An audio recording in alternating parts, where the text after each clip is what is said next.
Hello, Dr. Michael Reiss here from my Wellness Center with another episode of Weekly Words of Wellness. This week I'm talking about the only two things that cause sickness and disease in our body. Those two things are toxicity and deficiency.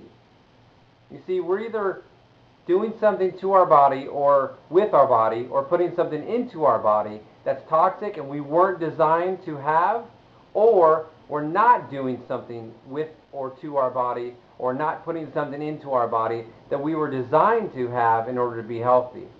So we could further break down this toxicity and deficiency into three categories. And anyone that's been in my office knows those three categories are how we eat, how we move, and how we think.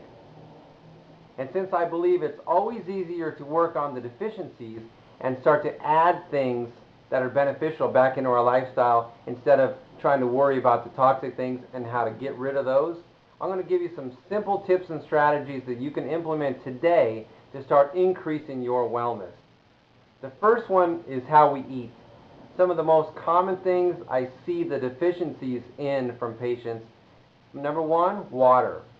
We could all use more fresh water. It's not lemonade, it's not soda, it's not tea, it's just water. Take your body weight, cut that in half. That's about how many ounces we should drink every day. Another one is nutrient-dense foods. Fresh fruit, vegetable, lean meats, nuts and seeds. More of that, and I promise you'll start to feel better if you add that into your diet. The second category, how we move. Some of the most common deficiencies I see there is flexibility. We really have a lack of flexibility. We don't keep our joints flexible and supple. We don't do enough stretching.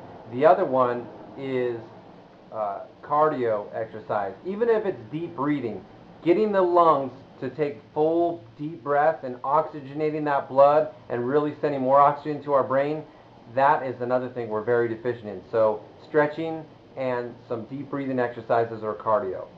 The third category, how we think, this is really one that people don't think of when you think of healthcare in general, but it's maybe the most important. With everything that's going on and so much stress out there today, some of the deficiencies I see the most in patients that come in are things like surrounding themselves with people that bring them up and make them feel happy instead of surrounding yourself with people that bring you down and make you feel crappy. Another one is not enough laughter and personal relationships, hanging out with people that make you feel good about yourself. So try that this week. What simple tips and strategies do you know that you need to add into your lifestyle? What can you eat better? What can you add into your exercise routine? How could you establish more fun this week in your routine? Calling an old friend, watching a funny movie, just turning it all off and de-stressing for 10 or 15 minutes makes a huge difference. So that's it for this episode of Weekly Words of Wellness. Join me next week when we go further into the categories of how we eat, how we move, and how we think. I'm Dr. Michael Reiss.